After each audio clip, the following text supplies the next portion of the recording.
Now at 6, Onondaga County is spraying the Cicero Swamp for Triple E much earlier than usual. We'll tell you why. Plus, good news for some Central New York voters this holiday weekend.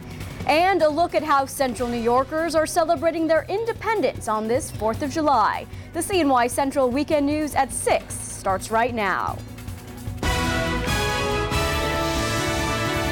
From NBC3, this is the news at 6 p.m. Good evening and happy 4th of July, everyone. I'm Dora Scheidel. Onondaga County is taking precautions after Triple E was discovered in the Cicero Swamp. The Onondaga County Health Department says a mosquito pool from a trap in the area has tested positive for the virus, and aerial spraying will start this Tuesday. This process from detection to spraying is happening much quicker than in previous summers. The reason is that after last year, when 2 Central New Yorkers contracted the virus, the county now has the authority to spray at their discretion without waiting for approval from the state. This map shows the area that will be sprayed with pesticide Tuesday between 7 and 10 p.m. weather permitting. They'll be using low concentrations of Anvil 10+10, which is used to control mosquitoes in outdoor and residential areas. Some good news to report for some Central New York boaters. While much of the canal system remains closed this holiday weekend, the Erie Canal between locks E25 and E27 has reopened, and it looks like the Oswego Canal will be opened again on Tuesday. The Erie Canal between Three Rivers and Baldwinsville and Lock 25 in Montezuma will stay closed for at least another week. The canals have been closed after extra heavy rain in the past few weeks raised water levels and filled the canals with debris. Canal officials say this creates dangerous conditions, and they're asking motorized boats to stay away until they give the all clear. There are lots of Independence Day celebrations to choose from here in Central New York, and one of the most popular got off to a strong start this morning. The manliest 4th of July festivities kicked off with a pancake breakfast, bicycle decorating, and of course, the annual parade. Our Samantha German is live in Manlius talking to people about what makes this holiday so special. Sam, what are people saying to you tonight? Dora, the annual Manlius Parade was another hit. People from all over came out to celebrate the 4th with their family and friends, and of course their very own 4th of July traditions. Hundreds came out today to show their American pride with red, white, and blue, all to celebrate the freedom of our country and to honor the heroes who fought for it. There were people of all ages at the parade today. For some, it's an annual tradition that their family has had for years, while others made first-time memories. Many told us, including a World War II veteran, of why this day is so significant. When I see a parade, I have to stand up, and when I see the armed services go by, and I feel something in here that says pride of this country. That's what I love about this country. I love seeing the chair race. I love seeing the bagpipers and seeing everybody in the parade, having everybody out and having fun, seeing the kids. It's a lot of fun. And the puppy dogs. Yep. And Dora, the fun is not over yet. The annual fireworks show will be starting around dusk, and we will be here tonight to bring you full coverage at 11. For now, reporting live in Manlius, I'm Samantha German. Sam, it's so great to see everyone spending time together and taking a real pride in our country. Thanks for your report.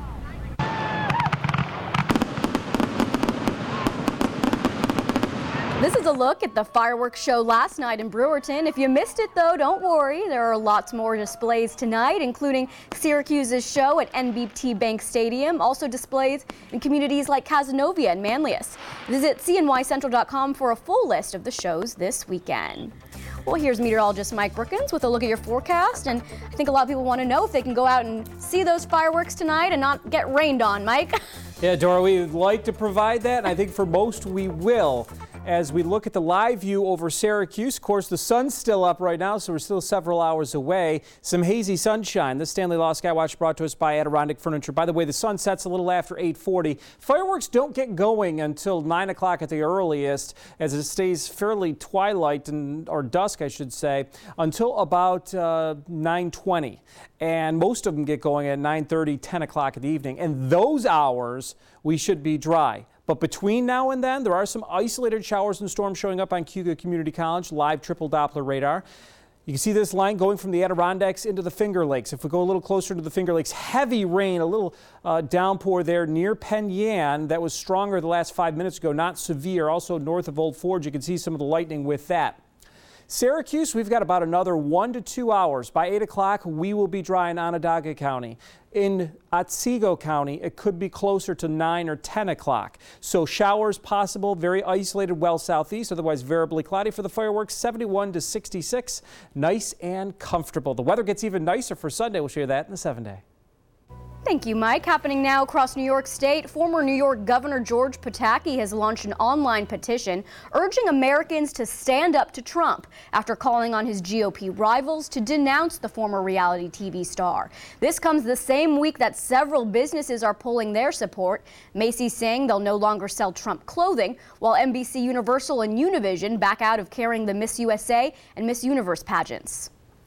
They're bringing drugs, they're bringing crime, they're rapists, and some, I assume, are good people. On these comments about Mexicans that are so divisive, he's flat out wrong. On Twitter, Trump is firing back at Pataki, calling him a terrible governor of New York who, quote, couldn't be elected dog catcher if he ran again. A change of heart from when Pataki was governor and Trump donated to his campaign. Amid the controversy, Trump continues to surge in the polls. The 4th of July means fireworks, parades, and, of course, hot dogs in Coney Island. More than 35,000 people watch the annual Nathan's Famous Hot Dog Eating Contest. The 8-time champion, Joey Jaws Chestnut, was upset by Matt Stoney, who ate, get this, 62 hot dogs in just 10 minutes. While Chestnut was the runner-up today, he still holds the world record when he ate 69 hot dogs in the 2013 contest. Gives me a stomachache just thinking about it. And of course, it wouldn't be the 4th of July without the iconic Empire State Building glowing red, white, and blue. The building is the area's top tourist destination, and it was voted the nation's favorite building in a poll by the American Institute of Architects. The patriotic lights will shine bright through tomorrow. While we're enjoying our Central New York traditions this weekend, July 4th celebrations are happening all over the country. NBC's Dan Scheneman takes a look at the festivities. Thousands line the streets of Philadelphia to celebrate America's 239th birthday. While just down the street at Independence Hall, where it all began, the first 7 words of the Constitution read, "We the people of the United States." These words now include all of you. Some of the country's newest citizens took their oath. In Mount Vernon, too. Congratulations to each of you. In Maine, a rare copy of the Declaration of Independence is on display, valued at $1.2 million. More history in Rhode Island at what's called the nation's oldest continuous 4th of July celebration. In Atlanta, the rain couldn't dampen the runners' spirits at the annual Peachtree Road Race. 2, 1, go! It was a competition of a different kind in Coney Island at the annual Nathan's Hot Dog Eating Contest. San Jose native Matt Stoney defeating 8-time winner Joey Chestnut in what has become a 4th of July tradition. And it was pie in Key West. 4th of July, everybody thinks, oh, as an American is apple pie. Apple pie was invented in England. Key lime pie is much more American. But regardless of your choice of pie this holiday, one thing is for certain. From sea to shining sea, millions of Americans are united in celebration. Dan Scheneman, NBC News. One woman in Oklahoma is battling for her home from an unlikely group of invaders. An incredible beehive has been constructed in the walls of her house. Plus, a look at the birthplace of Independence Day, where the original 4th of July celebrations took place 239 years ago. And we're continuing our summer book breaks to promote summer reading. More library visits next week. On Monday, Nico Tamarine at Manolo Library at 1:30. Molly Matot will be at the North Syracuse Library on Tuesday at 1:30. And on Wednesday, Laura Hand will be reading at the Tully Free Library at 11 a.m. On Friday, Andy Malnosky will be in Camillus at the Maxwell Memorial Library at 11. Come out and see us. We have the complete list of book breaks through mid-August on our website. Here's the meteorologist Mike Brookins with your holiday forecast. And Mike, I gotta say, I'm a big fan of your patriotic neckwear today. Thank you. And I'm not the only one, wearing the red, white, and blue. We've got some user photos being submitted to our CNY Central Facebook page. I've been tweeting it out as well. Hopefully you're celebrating and having a good time and staying safe. And this is a little cutie, isn't it? Say hello to Bella. Shannon Lopito actually sent in this photo, so we'd love to see that. He's wearing the red, white, and blue. Although dogs, yeah, they're not big fans of the fireworks, so maybe if you could, please, a lot of people are asking, leave the loud fireworks at least, the ones that go bang, for the professionals. And, you know, those that have dogs, make sure they're inside. Some dogs actually get loose. A couple years ago, the SPCA had a whole bunch of loose dogs that they had to kennel because they were frightened on the 4th of July due to the fireworks. Well, for tonight, we've got some isolated showers exiting. Also a thunderstorm actually currently in some spots. Later at night, though, it's quiet. Partly clouded, mainly clear, some patchy fog. Lots of sunshine for the second half of this weekend. It'll be warmer and then nearly 90 Monday. The heat is on. It's mostly to partly sunny there. Very comfortable. 78 downtown, 77 at the airport. A little cooler down in Atisco and Erieville. Erieville 70 right now. Even some upper 60s around Cortland right now. 68 and 63 in Saranac Lake. They've got some rain in the Adirondacks. We'll show that to you on Cayuga Community College. Live triple Doppler radar. Two batches, one in the Finger Lakes, one up in the Adirondacks. There is a line right here. That's the last gasp of the showers and thunderstorms. That, by fireworks time, is going to be here towards the Catskills and the Capital District. So we've got some good news in the forecast. But the next couple of hours, some downpours, some showers, even a chance for a thunderstorm. This is weakened south of Penn Yan.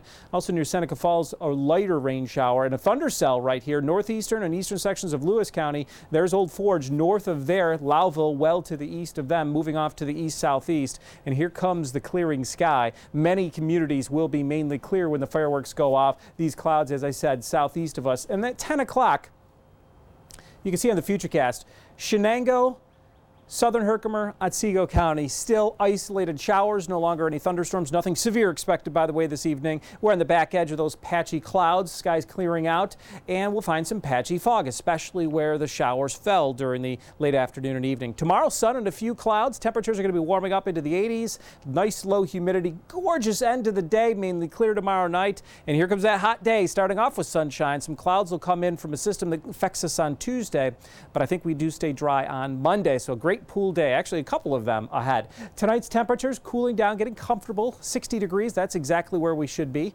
After these isolated showers and storms early on, we will all be dry by 11 o'clock this evening. And then for tomorrow, sun, a few clouds, patchy valley fog early on, low humidity, 77 for noon and a high temperature of 83. Here's the 7-day forecast. 89 we're going for on Monday. Lots of humidity, turning partly sunny Monday night, an isolated shower or storm. Scattered to isolated showers and storms Tuesday, especially late day as the cold front comes in. 86 and humid, so we're less humid, slightly cooler on Wednesday. A few showers morning and midday, then dry for Thursday, Friday, some sunshine, nice summery weather there. The heat's back on next Saturday, 88 degrees with an isolated shower or thunderstorm. Happy Independence Day back inside. Thank you, Mike. Coming up, a bat flying into the stands could have ended in disaster, but one fan saved the day. How his quick reflexes turned a potential injury into nothing more than a good story.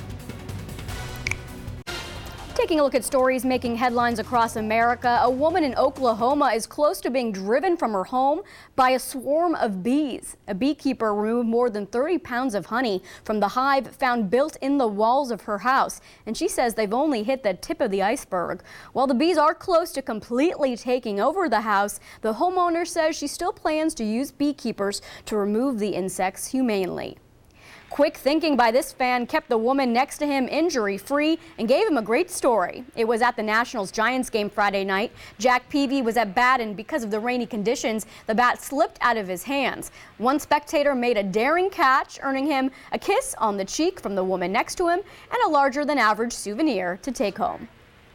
And of course, no place celebrates Independence Day quite like the place where it all started. Philadelphia had its 4th of July Day parade today. Its route started at Independence Hall, which is where the Declaration of Independence was signed. The festivities also included an appearance from founding fathers Ben Franklin and Thomas Jefferson. In sports, highlights of one of Syracuse basketball standouts in the NBA Summer League. But first, a special story on local baseball fans, what they love most about July 4th. Indy Malnosky has that story coming up next in sports.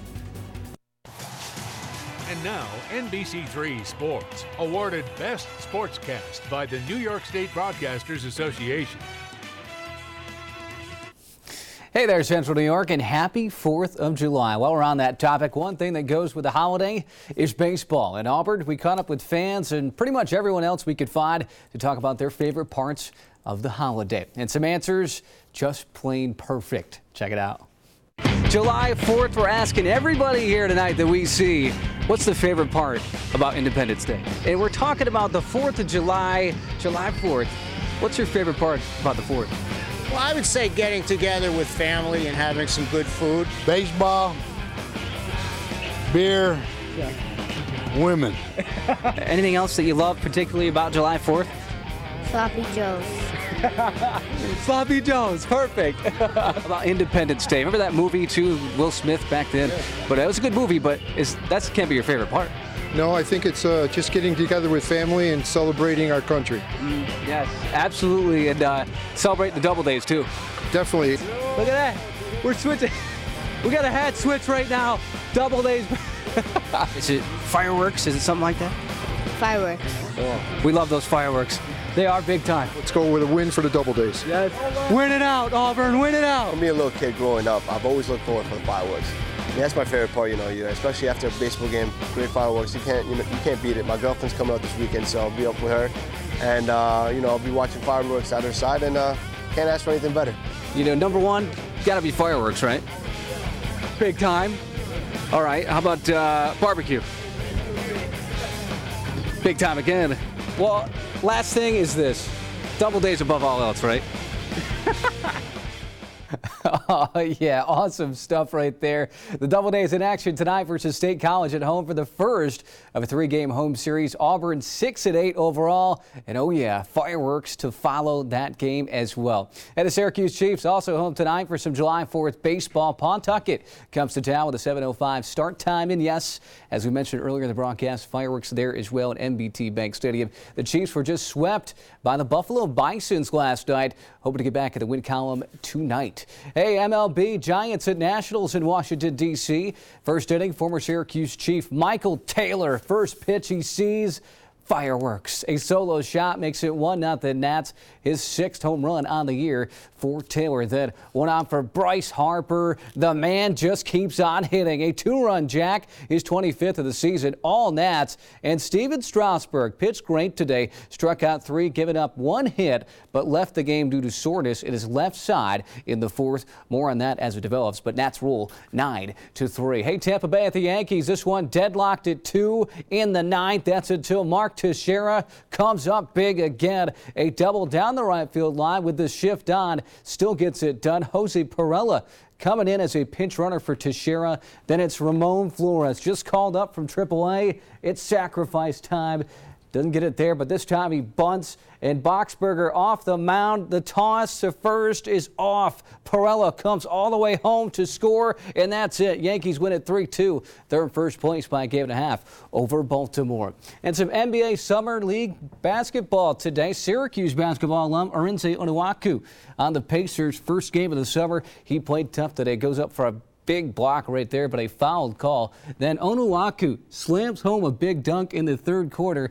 2 points, 3 boards, and about 11 minutes of play today. All Heat, though, in the game, 92-76. And here's the list of Syracuse basketball alums in the NBA Summer League, each hoping to earn a roster spot on the respective NBA teams. C.J. Fair, Grant Christmas, of course, is expected to participate for the Cavs, and James Sutherland as well. Sutherland did not play in the Thunder's 76-74 win over Charlotte today, and gotta say, happy for it, Dora. Always a great time. I love that little piece you did with hearing from everyone. I love the guy who said Sloppy Joe's. Sloppy Joe. That's great. I didn't even think about Sloppy Joe's as a 4th of July tradition, but it's a good one. I know, Manwich. And I love the guy who was like beer, baseball, and women. That's my kind of guy right there.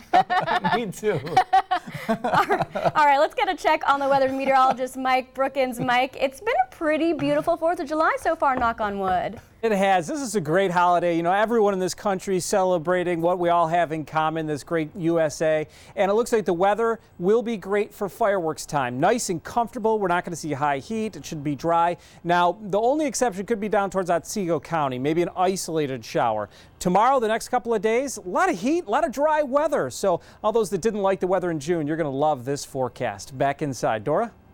Thanks, Mike. That'll do it for the news at 6. We'll see you back here at 11. Thanks so much for watching. Have a great night and happy 4th of July.